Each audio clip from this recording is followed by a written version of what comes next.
محبوب کے لب چومنا تو سن رکھا تھا، لیکن شیر کے لب چومنے کے لیے تو بس جگر بھی شیر کا ہی چاہیے، اور برازیل کی ان خواتین کے پاس شاید شیر کا ہی جگر ہے۔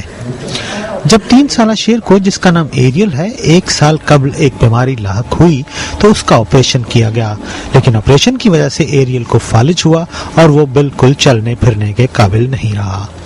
ایریل کی پرورش برازیل کے شہر ساؤ پاولو کے جانوروں کے ایک کیئر ہوم میں ہوئی اور وہیں اسے بیماری نے آ لیا۔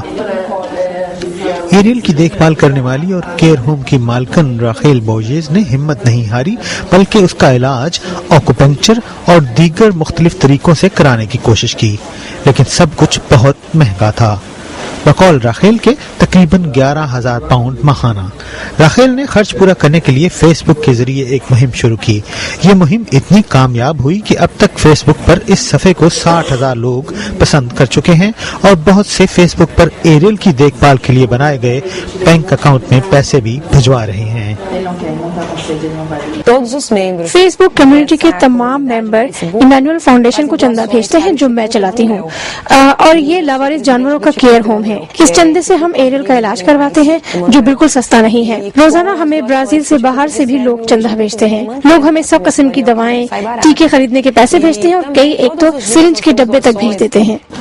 بات یہی ختم نہیں ہوئی۔ بورجیز کی ساتھی جانوروں کی ڈاکٹر لیویا پریرا بیمار شیر کی دیکھ بھال کے لیے اس حد تک گئیں کہ فالج زدہ شیر کو اپنے گھر ہی میں رکھ لیا۔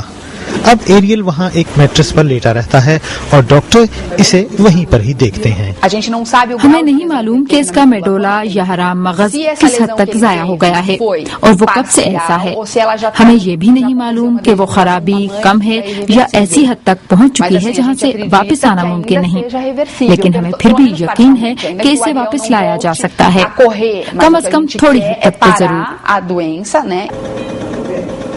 جب سے ایریل کی کہانی انٹرنیٹ پر آئی ہے، دنیا بھر سے جانوروں کے ڈاکٹر اور رضاکاروں نے اس کی مدد کرنے کی خواہش ظاہر کی ہے۔ اسرائیلی ڈاکٹروں کی ایک ٹیم ایریل کے ٹیسٹ کرنے برازیل بھی آئی کہ یہ تو پتہ کیا جا سکے کہ دراصل اسے یہ بیماری لاحق کیوں ہوئی، اور ان کے دورے کا خرچہ بھی برازیل کی ایک ماڈل نے اٹھایا۔ ان ڈاکٹروں کے ٹیسٹ کی رپورٹ اس ماہ کے آخر میں آئے گی۔